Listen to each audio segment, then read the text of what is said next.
Hi and welcome to another episode of the Getting Things Done podcast from Vital Learning. I am Morten as always, and as always I'm here with my good friend and colleague Lars Henriksen.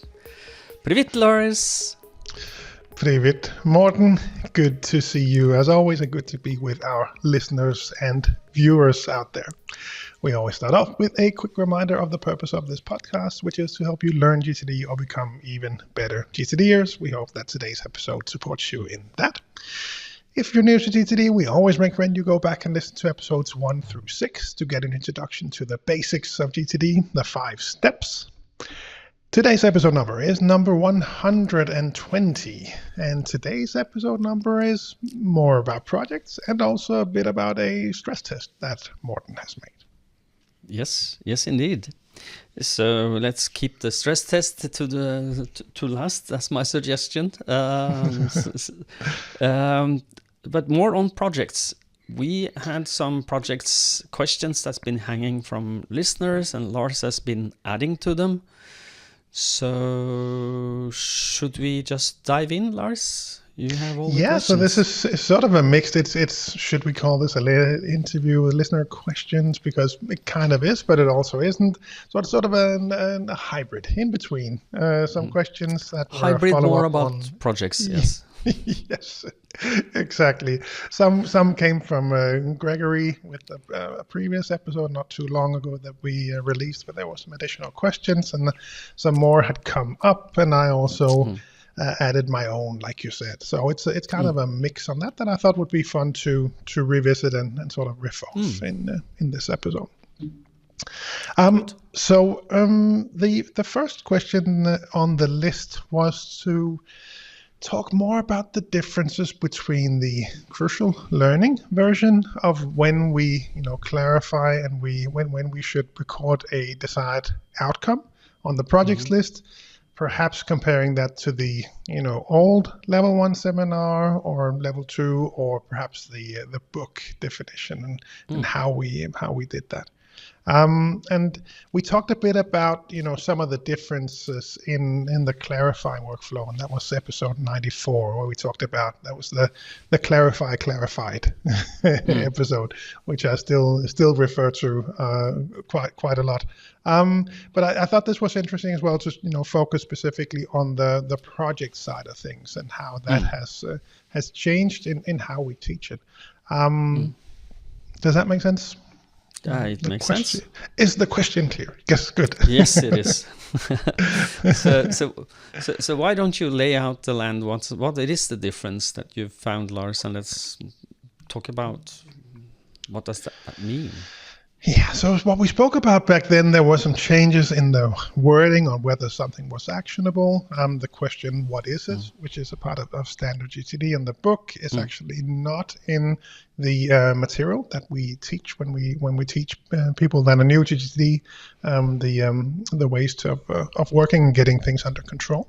And we have, more importantly for this question specifically, is that there isn't the last question of is there a project associated with this? So are there any more steps after this? So once you've found the next action on something that is actionable, takes longer than 2 minutes, you're the right person to do it.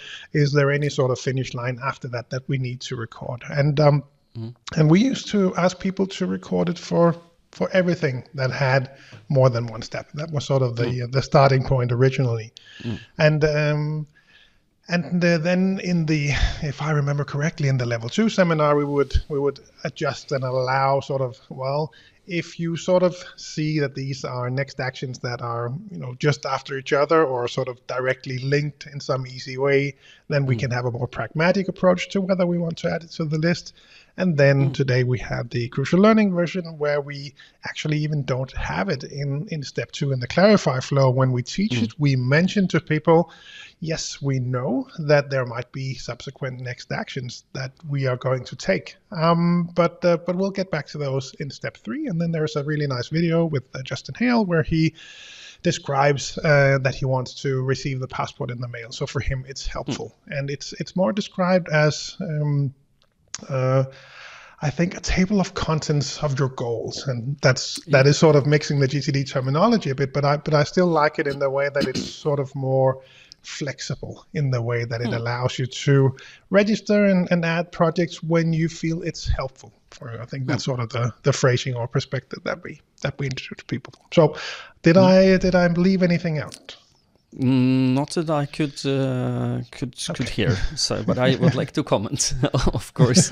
No, I just want to say to people who are new to GTD, getting things done is not religion. It's not like dogmas and such. But what we are discussing now is the different ways of teaching this that we have done in the past and what we are doing now.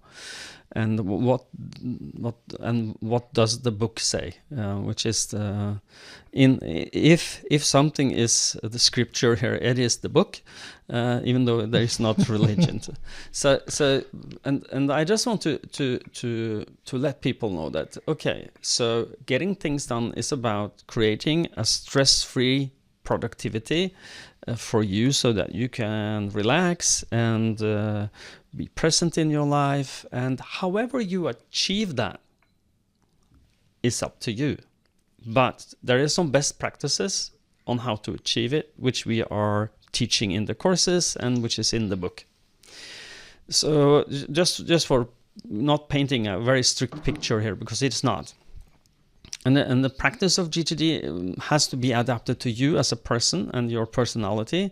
And as David Allen would say, that he broke all the parts of getting things done down in the as big a chunk as he could. He can go a lot more granular, but he did not, because he wanted to make it easy for you to understand. So, but how would you address the difference, Lars? What is your opinion on this? Because this is actually not shown up on my radar as something that I find difficult or problematic in any way. No, I agree. But it is. I've heard from other GTDers as well. I think at the summer camp this year too, where people have noted that difference and the flexibility, and we discussed a bit about the number of projects, for example, where this sort of gives you some more flexibility as to not feel pressure, for lack of a better word, to that you must have all projects defined. So this is more of a flexible approach in the sense that you can add that project if you feel it's helpful for you. And I do like that. I think there's a lot of value to the complete projects list. It's almost one of the highlights of level 2, right? So it is there's certainly a balance here. I think when I was looking at the question and reflecting on it before we started, I came to the conclusion that I think it's better because it is easier to get started.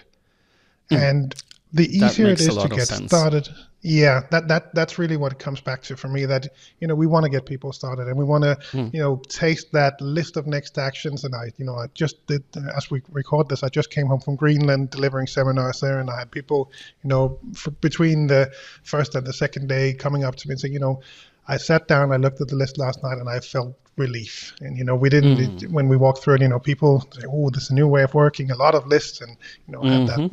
As we know that our common concerns when you start with GTD, but that feeling of just a list of next actions, I can work with this. I can see that it will make things easier for me to get done.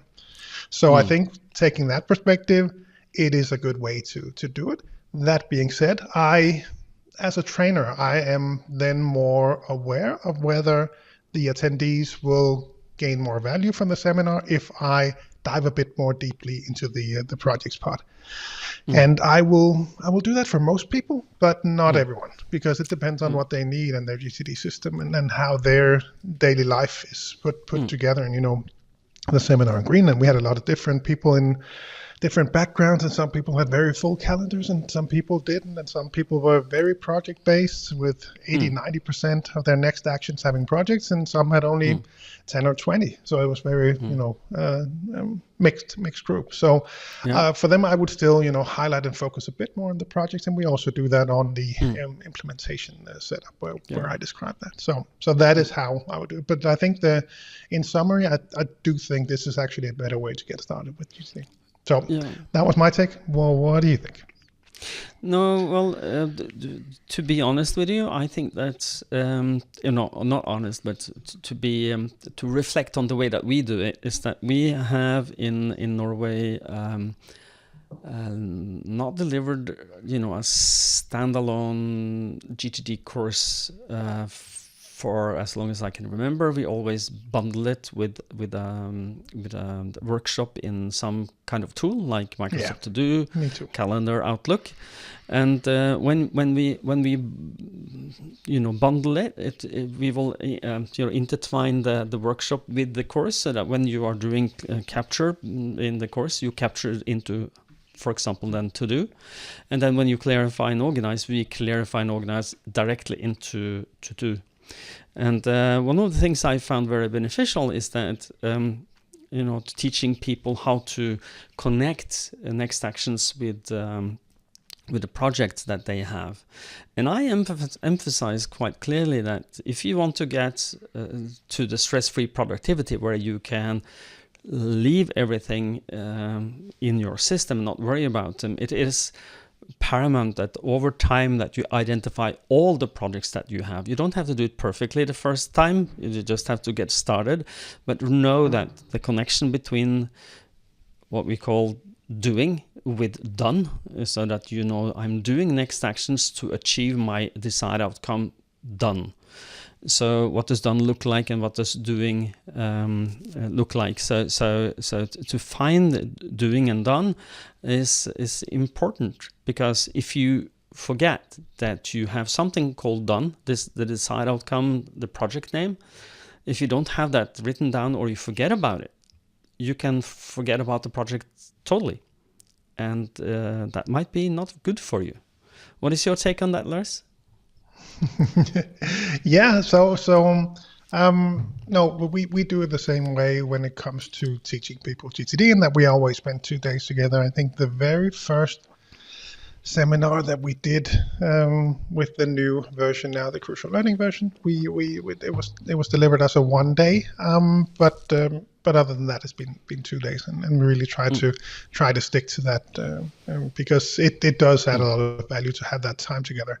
I am more flexible. I think this comes back, and this was actually one of the questions, so we'll dive into that now. Was the ways to organize your projects, whether a single list of projects and next actions, or should they be linked by tags, or should it be grouped together in the way that you do in OmniFocus or Todoist, or different ways of organizing them. And it sounds like you still focus on having a tag link in To-Do reminders, or what would be the most common one?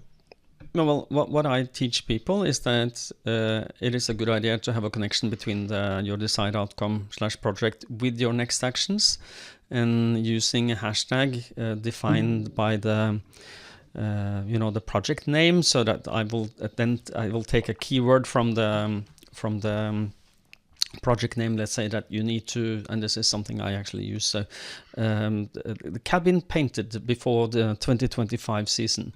And so if you have a cabin, you want to get it painted, then maybe the keyword could be cabin or painted, or cabin 25. You decide how you want to achieve that, or to create that link. But when that's created, you just write it with a hashtag. What is that called? That's what's the name in English? The hash. Is it called hash? Well, you create a hashtag when you add that in front of whatever word. Yeah. Okay. So this character plus whatever you find the name of your project to be, and then just mention that either in the notes field of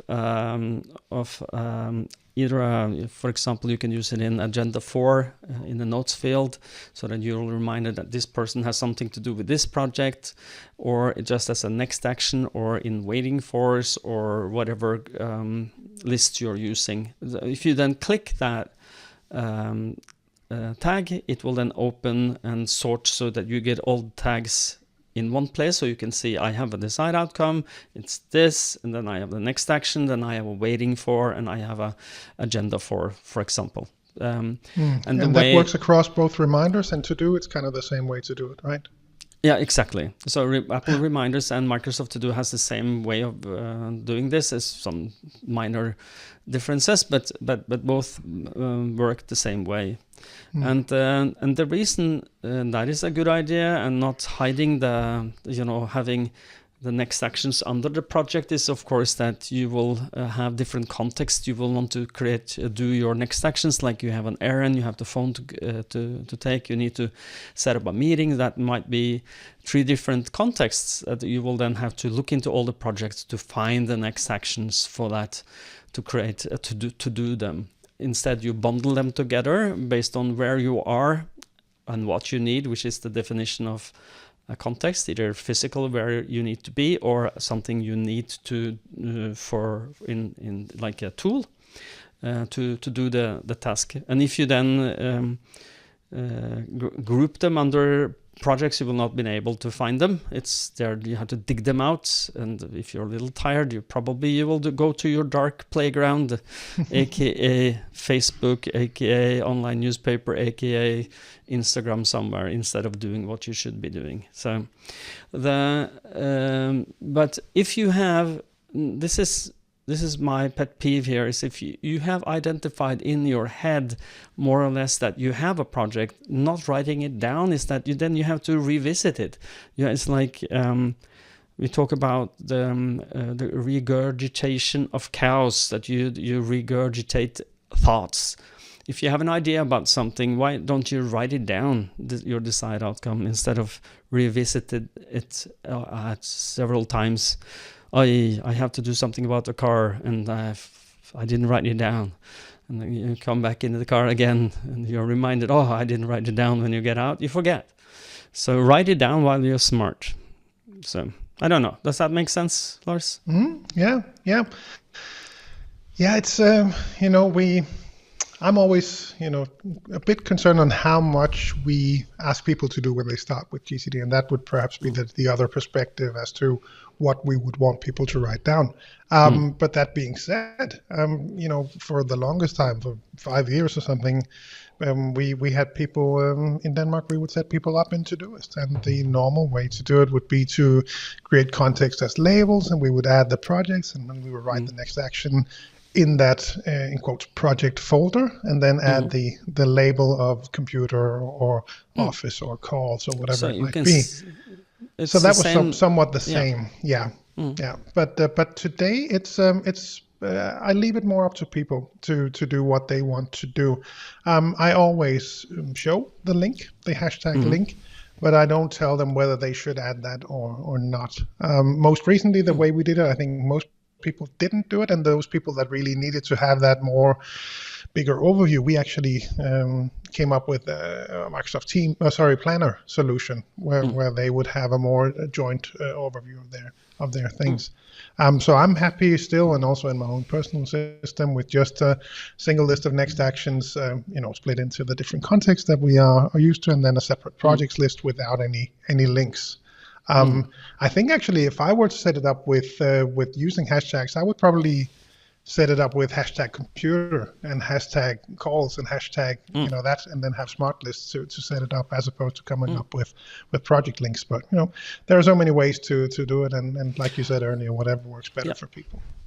Yeah, the only reason that I'm recommending people to do what I just told you about is because I know it is.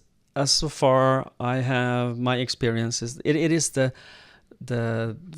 part, what you call it, the path of least resistance, but at the same time you get a fully fledged GTD system out of this. And of course you can experiment, of course you can do different things, and as David Allen would say, that when he wrote the book, he wrote the complete manual. He didn't want to leave anything out that he learned about getting things done, so he wrote the book. And there is even more layers to GTD than what's in the book. But but because if not, it will be twice as thick. If you write all the layers you have of that onion, you are well. It's a psychological onion where you can peel layers for layers and find meaning in why does he say what he say and why does he want this, and it is getting things done is. When I coach people, I don't know if you use the same phrase, but I told them it's not about perfection, but direction. So getting things done is about little, if your direction is I want to get a little bit better at this every day, that's more of a goal than saying I need to be perfect before I can be satisfied, because you are going to get better at this. Lars and I have been at this for a long time, both of us, and we are not finished. We are still experimenting. We are still trying out things. We will get back to what I did as a test before, a little later in this podcast, but we are still experimenting. So I just want to say that okay, try what works for you, but know that the way that David Allen has set it up is giving you the flexibility to do what you want. As long as you adhere within these best practices, you will get the best results. If you don't adhere to the best practices, you will not get the best result. You will get a result which is not maybe good, but you decide. Yeah. It's not religion. Again. Yes. All right. Yes. I think we covered the first two questions now. The third question would then be, for the more advanced GTDers, how would you then complete your projects list if it is not complete? So I'm guessing you have a few ideas, Morten, where you would go looking. How would you answer? Or should I go first this time? And I'm not sure if I understand the question. Could you repeat it? How to complete your projects list if it is not complete already? Of course. Yeah. It's what we would call a level 2 question, because it is a little tricky one, but it is. As I see it, it's if you don't have the full overview of everything you've committed yourself to, or want to do something about, or have a worry about, it will stay in your head. And the reason we are writing everything down is because we don't want to use the head as that system for remembering everything. So if you have a squeaky car and need to do something about it, why you don't write that squeaky car down somewhere? It can be on a someday. Maybe you don't have to do something about it, or worry list if you want. Just get it out of your head so you can see it later. And the more complete your projects list becomes, the emptier your head becomes, and the more present in the moment you become. So what do you think, Lars? Does that make sense? No, I think that absolutely makes sense. As for sort of specific places to go looking, like you said, that's really the level 2 seminar part of what we do there. And looking at your next actions, do you have all the projects related to them, or are there actually more next actions there? Take a walk around the house. I think that was one of the dangerous. I actually have that on my yearly checklist. Start at one corner, finish at the otother, and I think it was Meg Edwards that said that at one point. That was that'll surely add some things to your projects list. If you do it with your spouse, guaranteed to be adding something. Yes. Like we talk about, I think in the level 2 seminar, look for stuff that annoys you. Look for stuff that you think could be better, processes, procedures, things like that. Of course, keep looking going forward. We didn't, on day one, you don't start with a complete projects list, right? It comes up over time, and it's built over time. I think the place that helped me the most was, again, to establish that horizon 2 of areas of focus and accountability, and getting that set up, because that was then still, I don't know if it's my favorite horizon, but it really, perhaps it is, because it is such a nice lens to put on your personal life and work life, and spotting the things that aren't where you want them to be, and that's that's how those projects show up, and a lot of them will go to the someday maybe list, but just having them captured, like we spoke about, it's I think the areas of focus was a big help for me in that perspective. Yeah, and a lot of ghost in that cabinet if you haven't looked in it. So open that cabinet, look inside, and catalog what's inside there, and then ask yourself, is everything really here now? So that you can get an overview, because all your areas of responsibility and focus is potentially places where you will find projects. Suddenly you look at them and you go, I haven't maintained that area of responsibility at the standards I would like to. What can I do with that? What kind of project can I create that will fulfill? So I close that cognitive gap between what's not and what needs to be with a project. So, indeed. No. Do you still, just follow-up question? I think we have both in previous GTD systems, we have organized our projects by area of focus. I don't do that anymore. I just have personal, professional. What do you do? Neither. I don't do it either. I did it before in OmniFocus, but it wasn't. Yeah. It became what David would call productivity pornography for me, because it of course it maps things out at a good way. But I've decided then, as we did on the summer camp, we did a presentation of simplify your GTD system, is that I moved all the areas of focus and accountability to separate lists so I can see them, and that works a lot better for me than to have them in my list system. It becomes, every time you look at something, like the basic example is if you have thousands of emails in your inbox, even though you have a lot of crap in your inbox, so that you have a lot of newsletters and CC mail come into your inbox that you really don't need to see unless you need to see it, and then all of these will and inside your system, if you made it too convoluted and complex, it will take a small piece of your attention and run away with it. You see something that's not finished or it's not current, and it's kind of like it's like it's like we talked about the getting things done system as a menu. If you have a system where you have 200 items of things you might want to eat on a restaurant menu, you will run away from that restaurant and go into McDonald's, because that's I can follow, I can see pictures, and I know what I want. Yes, I want a Coke and a menu of some sort, which is imagine that your GTD system should be as easy as possible for you to read and use. And it should not steal the attention away from everything that's not done yet. Does that make sense? Yeah, absolutely. Which brings us on to the next question. So looking at these projects and the phrasing, best strategies for phrasing a project's desired outcome? What do you recommend? Yeah. Or any sort of perspectives to take? And we have as to go back to the basics is that you should have a verb in both the desired outcome and the next action.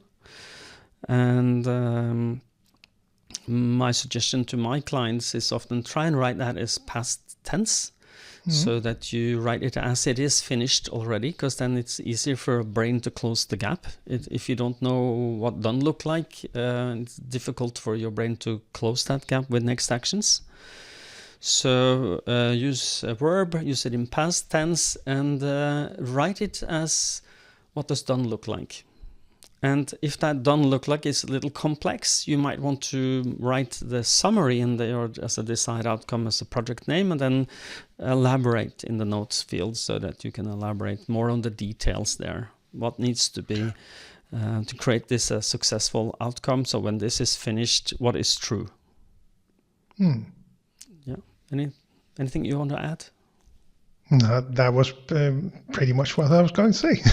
That was really nice. No, I really like that. No, the present versus past. I think that's that's something good to keep in mind. Describe when you could cross it off your list. I think that's very much also what I focus on. And then that being said, I did check my own list, and it's actually present tense. So I actually you got have some it work in present tense. Yeah. Yeah. I'm wondering if I want it. I prefer it this way, but at least it's a reflection for me. Now, the other thing I would just sometimes I mention for people, because how detailed should your projects list be? Should you have sort of that high level summary like you just described, or should these be separate parallel projects that you can move on at the same time? And just reflect on that, and also reflect on what is actually your desired outcome. Is it to, I think, what do we speak about? We spoke about, is it to onboard the new employee onboarded, or is it new employee integrated in the company culture? And of course, the different finish lines, describe and drive different numbers of next actions. So just, reflect, not saying one is better than the other or more correct, but just at least define what you're looking to do so that the next actions that you take actually bring you to where you want to be. I think that's what it comes back to. Yeah. And just reflecting on that, what you just said is that, that some projects are, when one part of a project stops, then another part starts. Like you've signed the contract, an employee is starting on Monday, but that doesn't finish the job. The onboarding process will continue. So one of the things that I've recommended clients to do is to create a folder where we can call you can call it quarterly goals, or you can call it whatever, year goals if you want. So all employees onboarded, and then create a list inside that to tell yourself, what do I need to remember when I onboard a new person? What is my responsibilities, and when do I hand it off to others? And just to create that so that when you have another project as new developer onboarded or hired, then when that hire is finished, then it should more or less automatically trigger the next part of a project. Then you can then either change the name of the project or create a fully completed new one, because we like ticking things off as done. At least I do. So ding, that is a good thing. But to have that overview, like a template on how you will do things, so that you don't have to reinvent the wheel every time you do something, that might be beneficial. I don't know. What do you think, Lars? Yeah, no, absolutely. I really like those reflections. And again, it's good to revisit that, and also perhaps good to share with people who are, haven't reflected on this for a while, or perhaps haven't come across it yet in their GTD journey. That these are good questions to keep in mind when because again, taking that perspective that the projects list is really, really valuable to have with you. Then a well-defined projects list is of course essential. Otherwise, it doesn't really help. I'm reminded about a project that I just redefined actually, because I noticed on my most recent weekly review that I had a project to announce a GTD masterclass retreat 2025 on my list. And then I reflected on, we have actually announced that in the most recent episode of the podcast. Yeah. So we might want to announce that again, or just note that again. If you're curious, Morten and I have planned a weekend with David Allen, with the author of Getting Things Done. It will be in Denmark on at a very nice location. I think we mentioned last time that we are looking to see if we can find a part of a castle to meet at in Denmark. And so if you want to get on that list, we're still looking for the weekend and the final venue. Once that is out, then we will let everyone know. Thanks to those who have already written to us. And if you're curious, be sure to let us know, podcast@VitalLearning.eu, then we will add you to that list. Yes, and it is worth mentioning that this retreat weekend is going to be exclusive. With that, I mean, it's not going to be cheap. I'm sorry. we are looking at VIP transport, and that you should feel like you are the king or queen that day. Going to your castle, yeah. Yes. going to Lars's castle in Denmark. Yes, sure. In Norway, we don't have that. That's We only have one. That's where our king lives. We actually and don't they have are that. all mine. Yeah. Yeah, of course. All right. Bonus question before we get to your experiment. There was a bonus question. I spoke to Gregory, we mentioned in the previous episode, who also supplied some of the questions for today. And he actually had a question that I wanted to include for today as well, which was specifically for you. How do you handle soft deadlines versus hard ones?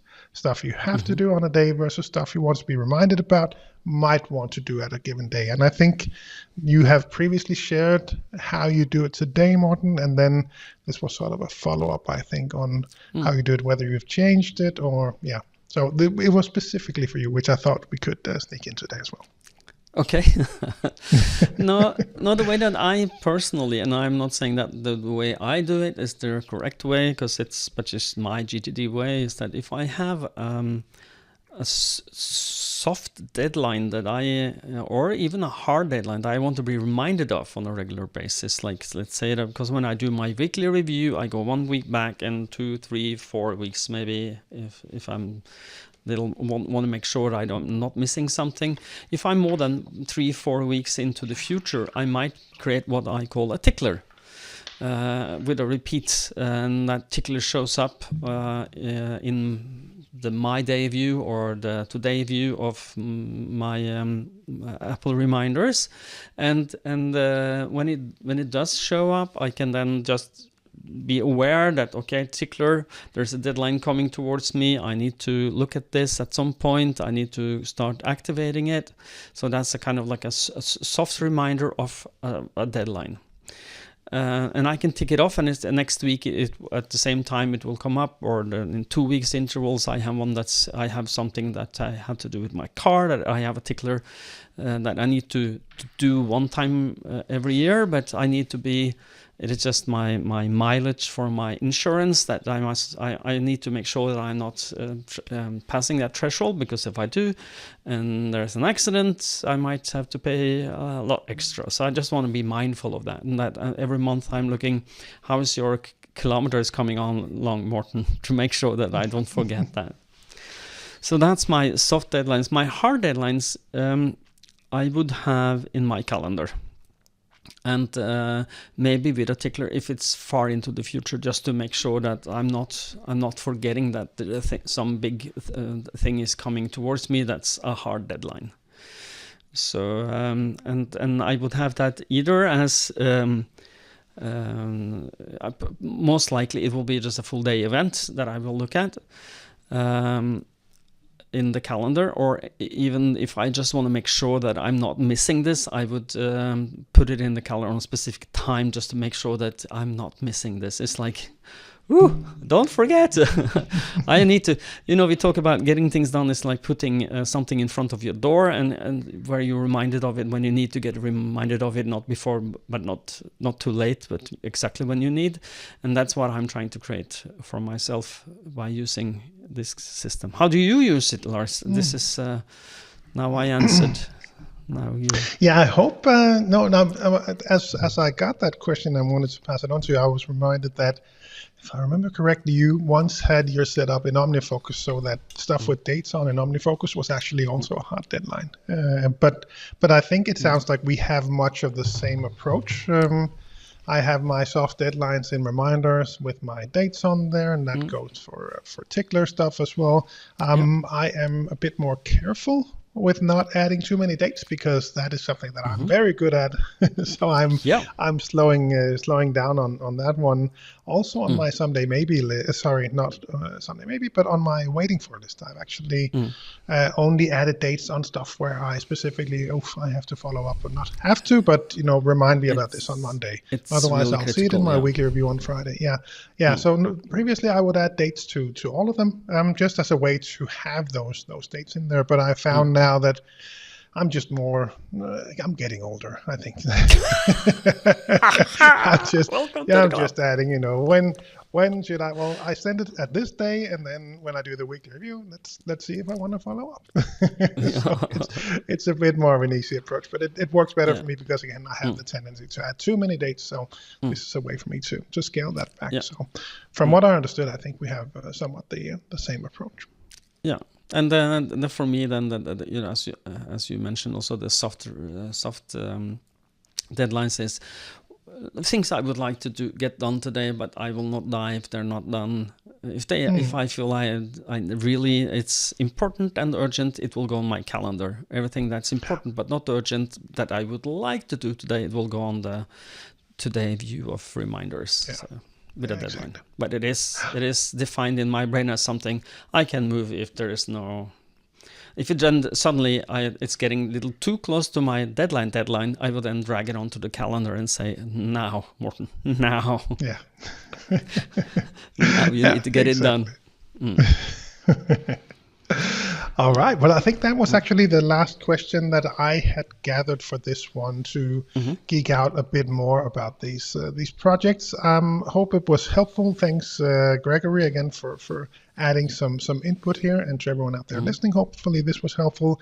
If you have any questions, be sure to send them to us. We are, I think we are fairly low on questions right now. So if you have any thoughts about GTD, something you'd want us to pick up, then be sure to send us an email, podcast@VitalLearning.dk. But before we go out, before we leave, Morten's experiment on a not so good GTD system, the stress test.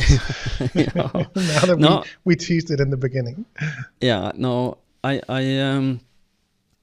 can bleep myself. What I've done is I created a it starts with S, H, and T, practice and system. So I've been abusing my getting things done system, and I've been abusing my getting things done practice. And why on earth would I do that? The things we don't do for you, our listeners, and I do it for my coaching clients as well, is just to feel what people who don't do GTD feel. So and you know that when you get good at getting things done, it doesn't mean that you're perfect, but probably your getting things done system is somewhat better functioning than it was when you're not very good. And but when you get good, you forget that you have a system and systematic approach, and you forget what people around you feel. And I think that this is not for me specifically, because I work with clients all the time who really need the help that I can give them. But I'm thinking about this as from the perspective of if you are good at getting things done, if you forget that you actually have a system, you don't have the empathy for the people around you who don't have a system and systematic approach. So what I did is I threw myself out of control to feel how that feel, and that didn't feel good. Not at all. I'm so sorry, people, but it feels really awful for me. And David would call it, that if you don't do your weekly review, you will feel like you have dirty underwear. And if you don't capture, or your system is... So just be specific. What I did is I overloaded my system. I re-enabled notifications on my phone so that I got distracted. So the ping, ping, ping. It's like, oh, there's another Instagram. Oy, what is that? I'm curious. Let me see what that is. And all the things that you can do to distract yourself and create overwhelm, I did. And I did that. I did this first and foremost to remember how it felt for me before, and how it will feel if I don't do my GTD. And I think for those of you who getting things done, and it could be an exercise you can try. And just start with overload yourself with notifications, see what that does. that does to you, and feel. Let your body feel what you're doing. That would be my recommendation. And then have empathy for the people around you. Buy the Teams Getting Things Done with Others book and read it, and help people around you getting things done. Yeah, that was my just my stress test. Is my I decided I want to stress myself out to feel how it feels. So, any comments, Lars? No, that sounds horrible. So thanks for testing for us. Yeah. If anyone out there listening have tried something similar, be sure to let us know. But I think you're touching on something that is important, which is as GTDers, if you are well, let's maybe just put it into my own personal perspective. I think when I came across GTD first, it was both of a desire to be more productive, also to be less stressed and be better at disconnecting when leaving work. But the productivity perspective, being in my 20s and very much focused on career, there were times when I would be pushing too hard. There would be, I'm not impatient by nature, or I think I am impatient by nature. Perhaps it came with my GTD practice. But for example, coming back to that waiting for list, how quickly do you then follow up with people? I was reminded of a scenario. Let's call it a scenario, when I did my master trainer certification in crucial conversations a few months back, because they were asking for an example of a downward spiral, meaning that you did something that then made someone else do something that made you did something, and then got worse and worse and worse. And that was what I thought of was a scenario in my IT days where I would, I was looking for, a specific deadline for someone, and I would email them and they would email me back and I would email them again. And it would just, be that ping pong, quickly, more stern emails, or, it wasn't caps lock emails, but we were pretty close.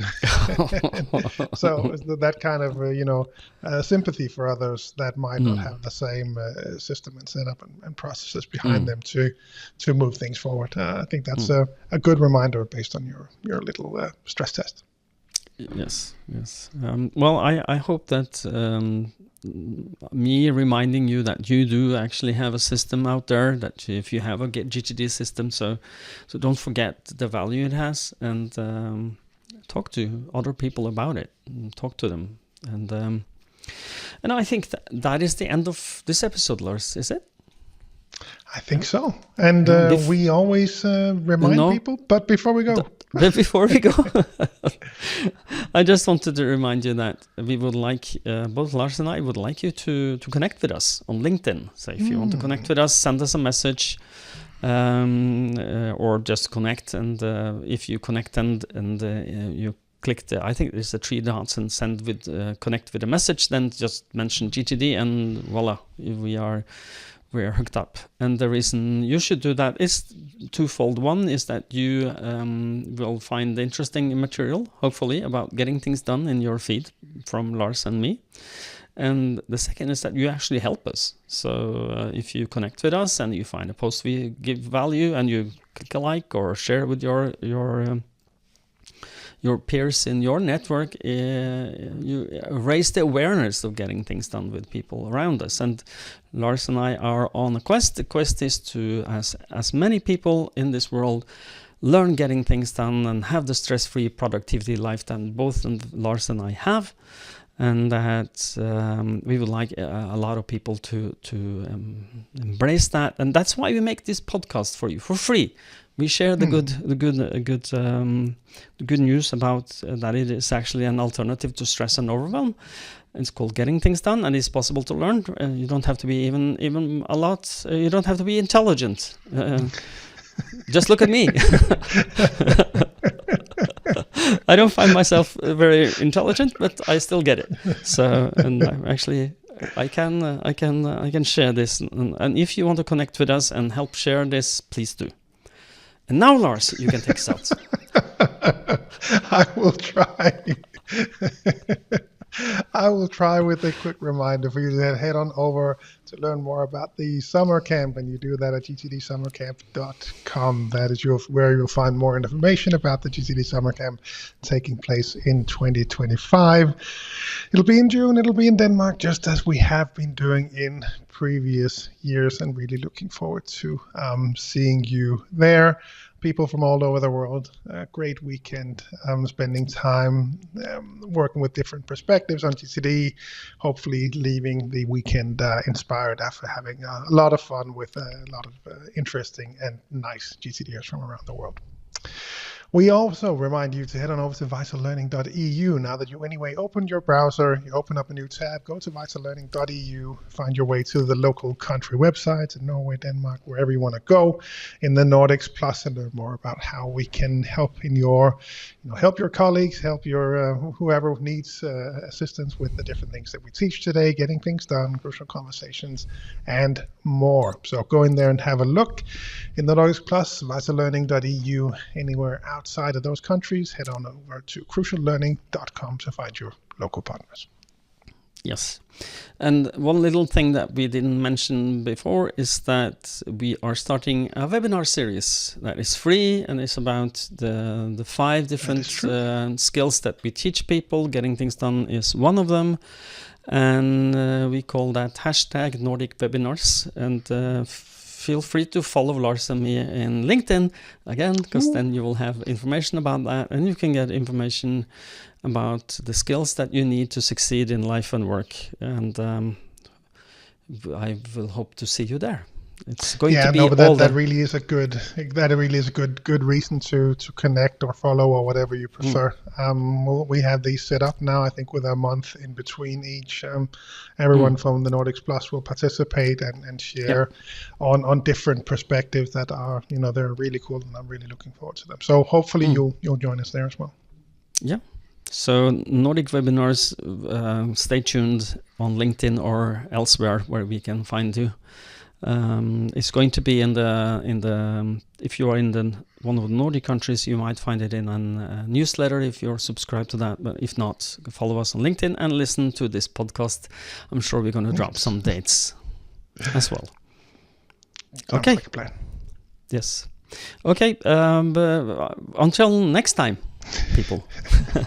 Stay safe and stay productive. Bye bye.